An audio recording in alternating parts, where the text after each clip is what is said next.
saya Anissa Rohman dari kelas D NPM 19.144. Di sini saya akan mempresentasikan tentang transgender dari mata kuliah Hukum Islam.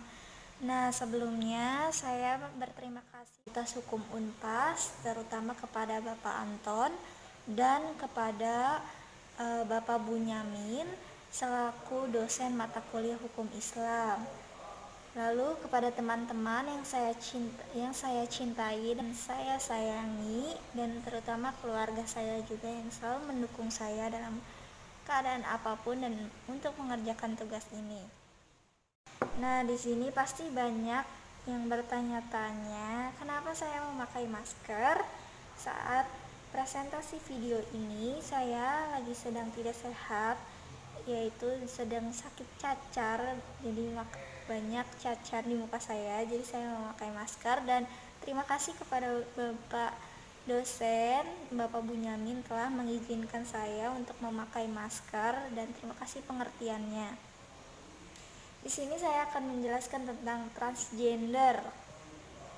Kalian pasti tahu kan transgender itu apa, atau pergantian kelamin. Nah, di sini saya akan menjelaskan definisinya dulu. Apa itu operasi ganti kelamin atau rekonstruksi alat kelamin, atau yang sering kita ketahui yaitu transgender.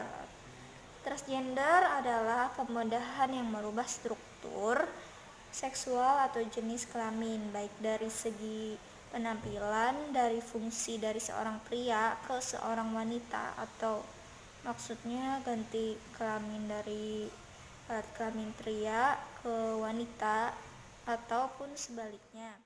Secara medis pun juga dikenal beberapa banyak istilah, yaitu antara lainnya feminisasi, maskulinisasi, vaginoplasti, orioktomi atau faloplasti, lalu genitoplasti, tergantung dari jenis kelamin asli dan jenis kelamin yang diinginkannya.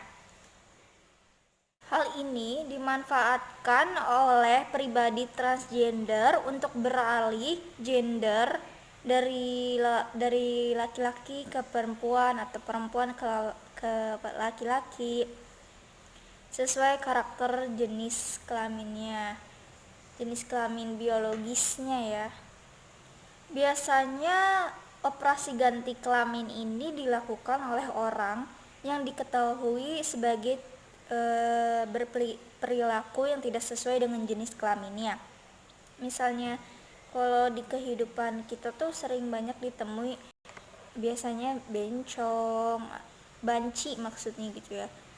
Dan setelah operasi dianggap sebagai transseksual, merasa identitas gendernya. Maksudnya biasanya kalau yang sudah melakukan operasi transgender, biasanya dia udah nemuin identitas dirinya, maksudnya jati dirinya gitu, sesuai karena sesuai dengan apa yang dia inginkan. Seharusnya kalau menurut medis ini transgender itu dilakukan harus dengan mental yang sehat, dan biasanya kalau transgender itu diperbolehkan hanya untuk bagi mereka yang memiliki disforia gender, yaitu suatu kondisi di mana bahwa mereka harus memiliki ada tuh penyakit yang memiliki dua jenis kelamin. Agar mentalnya kuat dan tidak menimbulkan kehidupan yang membuatnya stres dan melihat hormonnya itu lebih condong ke perempuan atau ke laki-laki, maka diperbolehkannya dan diharuskan transgender. Agar perasaannya tidak tertekan, maka operasi ganti kelamin pun dipertimbangkan oleh medis. Perkataan pergantian kelamin merupakan dari bahasa Inggris, yaitu transseksual. Dan biasanya pun kalau transgender itu dilakukan oleh seorang waria yang ingin mengganti kelaminnya menjadi kelamin wanita. Kalau yang wanita ingin menjadi kelamin laki-laki itu sangat jarang. Biasanya yang melakukan transgender itu pasti memiliki sifat homoseksual atau heteroseksual atau seksual yang tidak atau yang hanya tertarik dengan sesama jenis. Dan mayoritas yang transgender itu pasti terkena harus menghadapi diskriminasi dalam pekerjaan dan dalam mencari pekerjaan untuk memenuhi kebutuhan tempat tinggal serta pelayanan kesehatan. Orang transgender dilindungi oleh hukum dari diskriminasi di banyak tempat. Lalu saya akan menjelaskan latar belakangnya. Banyak fenomena perubahan bentuk tubuh yang dilakukan oleh beberapa orang yang memicu penilaian dari masyarakat, khususnya perubahan tubuh yang selalu mengarah kepada gender, sehingga pasti masyarakat pun selalu menjadi masalah sosial di antara masyarakat tersebut. Karena bagaimanapun masyarakat pun tidak ingin ada warganya ataupun tetangganya yang transgender, hal yang tidak perlu harus diubah kecuali karena ada dua jenis kelamin. Dan pada dasarnya pun Allah telah menciptakan manusia dengan sebaik-baiknya, yaitu Allah menciptakan dua jenis, yaitu laki-laki dan perempuan. Tetapi tidak sedikit pula kita melihat hal yang berbeda dalam masyarakat di sekitar kita. Manusia tidak hanya antara laki-laki dan perempuan saja, tetapi ada juga keduanya yang sering disebut dengan waria. Yaitu di antara itu juga pasti ada yang namanya waria ya. Waria ini Allah sangat tidak menyukai seseorang yang memiripkan mereka sebagai laki-laki sebagai wanita maupun wanita sebagai laki-laki, dimirip-miripkan. Allah tidak suka itu. Pasti kalian tahu kan waria itu apa? Itu wanita pria ya. Waria dalam konteks psikologis termaksud sebagai penderita transseksual. Ini seseorang yang secara jasmani mempunyai jenis kelaminnya jelas dan sempurna, namun secara psikis cenderung untuk menampilkan lawan jenis kelaminnya. Misalnya ia tadi itu waria itu, padahal dia laki-laki tapi dia ingin menampilkan sebagai perempuan. Membicarakan transseksual yaitu tentang abnormalitas seksual yang kompleks. Ia tidak hanya berada di dalam ranah biologi, psikologi, medis, sosiologi, politik, ekonomi, tetapi juga dalam hal agama. Transseksual juga termasuk dalam golongan gangguan identitas. Masalahnya transgender ini atau transseksual ini sangat tabu di dalam masyarakat Indonesia. Karena di masyarakat Indonesia ini banyak sekali ya mayoritas beragama Islam, maka sering juga orang yang transgender mendapatkan cacian, disindir dan penolakan dari masyarakat karena menganggap bahwa itu tidak baik menurut agama yang dianut, agamanya Islam. karena tidak diajarkan juga bahwa transgender dianjurkan. Dan masyarakat pun menyikapi ini dengan berbeda-beda pandangan, berbeda-beda pendapat. Ya, jadi pasti orang yang transgender atau transseksual akan mendapatkan hal-hal tersebut. Operasi ganti kelamin sebenarnya dalam keadaan seperti ini belum pernah dikenal oleh orang-orang terdahulu, tetapi para dokter mengatakan bahwa hal itu merupakan bentuk dari penyakit transseksual atau transgender, yaitu individu gangguan psikologis laki-laki yang ingin seperti wanita atau wanita yang ingin seperti laki-laki tanpa disertai kelainan fisik. Itu jadi hanya hasrat yang ingin menjadikan mereka seperti itu. Nah, lalu saya akan membahas pokok-pokok masalahnya atau permasalahannya. Bagaimana pergantian jenis kelamin atau transgender menurut tinjauan Al-Quran? Dalam membahas masalah pengubahan vital atau organ intim atau pergantian alat kelamin manusia yang disebut dengan transgender, para kiai mengutip dalam surat An-Nisa ayat 119 yang artinya, syaitan berkata, dan aku benar-benar akan menyesatkan mereka dan akan membangkitkan angan-angan kosong pada mereka dan akan menyuruh mereka memotong-motong telinga binatang ternak, lalu mereka benar-benar memotongnya, dan akan aku suruh mereka untuk merubah ciptaan Allah, dan lalu mereka benar-benar merubahnya, ciptaan Allah tersebut. Barang siapa yang menjadikan syaitan pelindung selain Allah, maka sesungguhnya ia menderita kerugian nyata. Nah, kesimpulan dari ayat itu yaitu jelas, maka barang siapa yang merubah ciptaan Allah, yang mengetahui bahwa tindakan merubah ciptaan Allah itu berasal dari bisikan setan. Nah, jadi jelas kalau misalnya merubah ciptaan Allah yaitu mengubah jenis kelamin, nah berarti itu merupakan bisikan setan.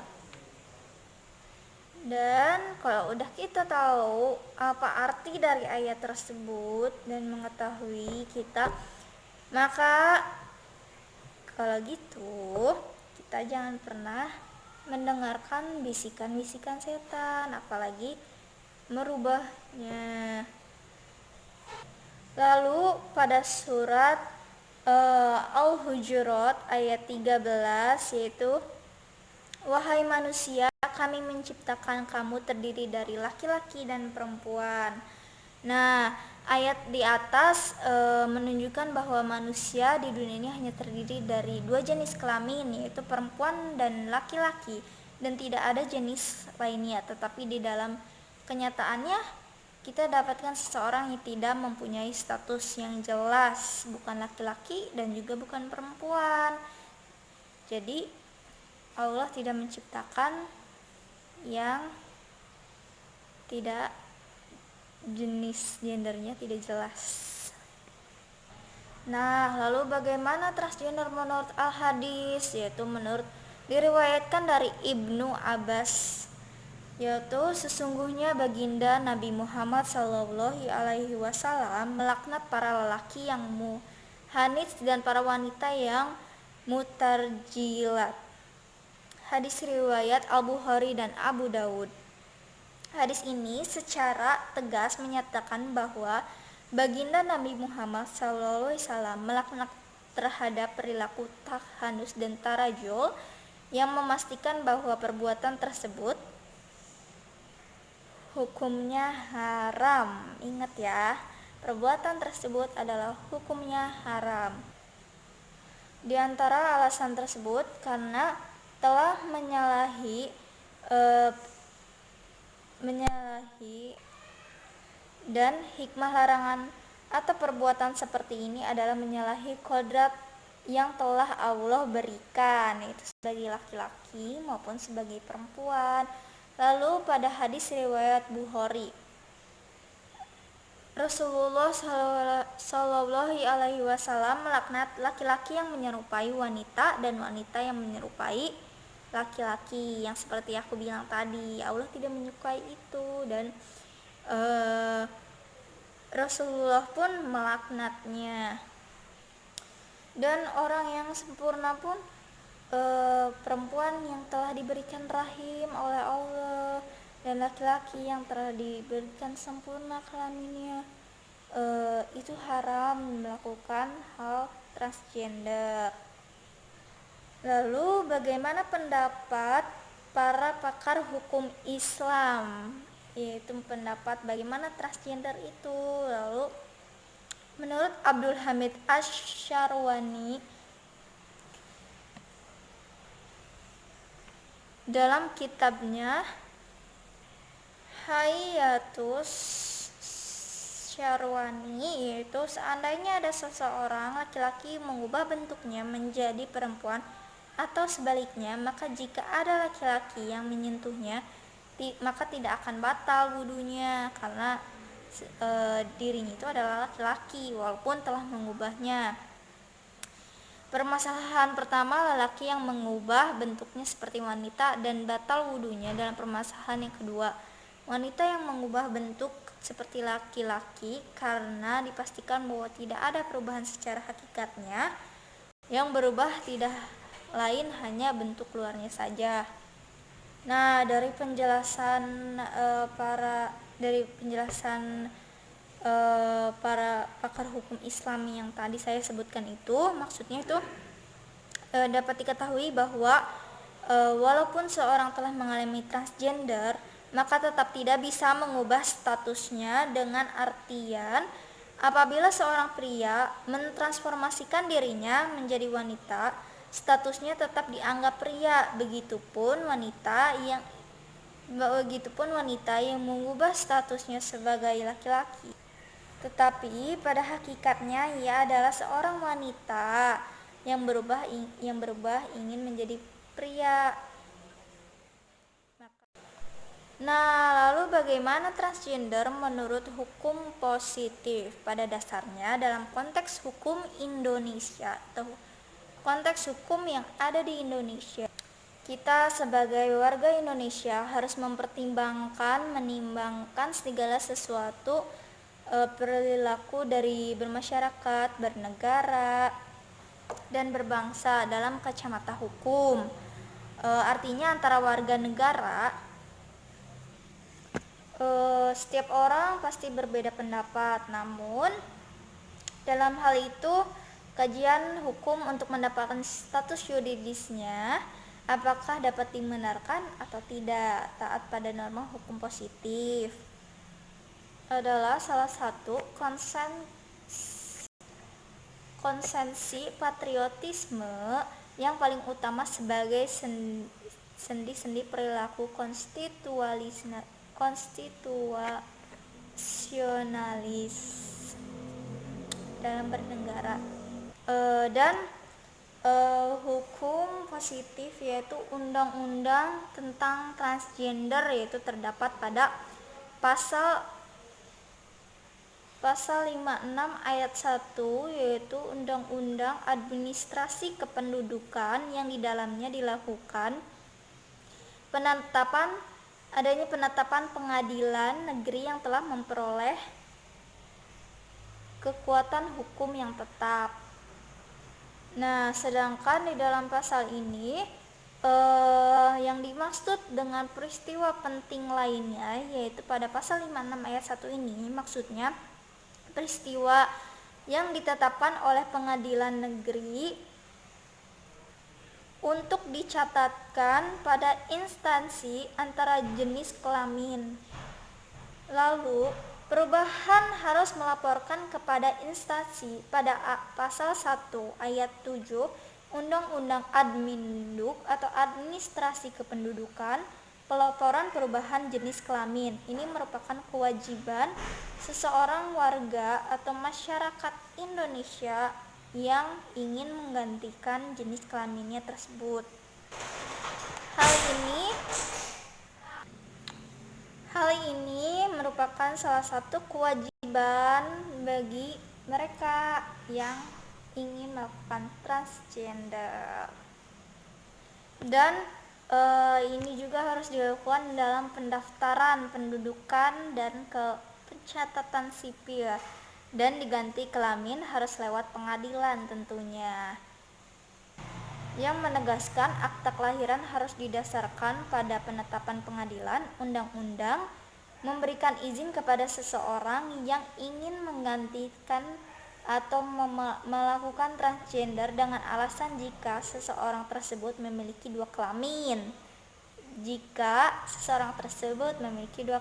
Ingat itu. Maka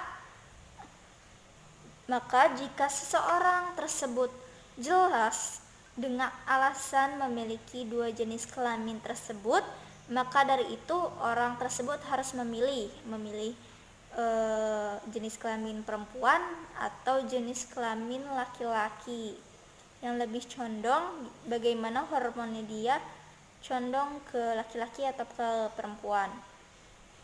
Karena pada dasarnya manusia hanya boleh memiliki satu jenis kelamin saja, tidak boleh memiliki jenis kelamin yang berganda, karena hal ini dapat memusingkan identitas seseorang, apakah dia laki-laki atau perempuan, begitu. Nah, lalu bagaimana nih? Apakah ada contoh di kasus pengadilan? Tentunya ada di Indonesia. Kalian pasti tahu kan, Lucinta Luna atau LL atau nama aslinya Muhammad Fattah, yang begitu banyak kontroversinya di dunia maya, di media sosial, yang sekarang beliau telah menjadi selebgram ataupun bermain film sekarang. Atas dasar permohonan dari pemohon menetapkan status jenis kelamin seseorang dengan penetapan di pengadilan ini, maka sahlah seseorang berubah jenis kelamin, dan penetapan ini menjadi dasar pergantiannya jenis kelamin dan seluruh dokumen yang menyangkut identitas asalnya, yang tadinya laki-laki menjadi perempuan. Muhammad Fattah atau yang dikenal sekarang dengan Lucinta Luna telah memberikan pengajuan permohonan pergantian jenis kelamin di Pengadilan Negeri Jakarta Selatan. Pengadilan mengabulkan permohonannya, dan Muhammad Fattah resmi menjadi Ailuna Putri di Pengadilan Jakarta Barat. Dan hal itu secara sah di pengadilan negeri. Maka sekarang Muhammad Fattah atau Lucinta Luna resmi dan sah menjadi seorang wanita, walaupun tidak dibenarkan oleh agama Islam. Nah, lalu kesimpulannya pada presentasi tadi saya itu, pada dasarnya Allah Subhanahu wa Ta'ala hanya menciptakan dua jenis kelamin, yaitu laki-laki dan perempuan saja. Tetapi tidak sedikit pula kita melihat hal yang berbeda di dalam masyarakat ini dan di sekitar kita. Manusia tidak hanya antara laki-laki dan perempuan saja, tetapi juga ada di antara keduanya, yaitu waria atau wanita pria. Orang transgender adalah orang yang memiliki identitas atau ekspresi gender yang berbeda-beda dengan seksnya yang ditunjuk saat lahir. Orang transgender juga disebut sebagai transseksual jika ia menghendaki bantuan medis transisi dari satu seks ke seks lainnya. Transgender juga merubah sebuah merupakan sebuah kata umum. Trans Seperti yang saya jelaskan tadi, jadi operasi ganti kelamin atau transgender dilakukan untuk orang yang diketahui sebagai berperilaku tidak sesuai dengan jenis kelaminnya, dan setelah operasi dianggap sebagai transseksual.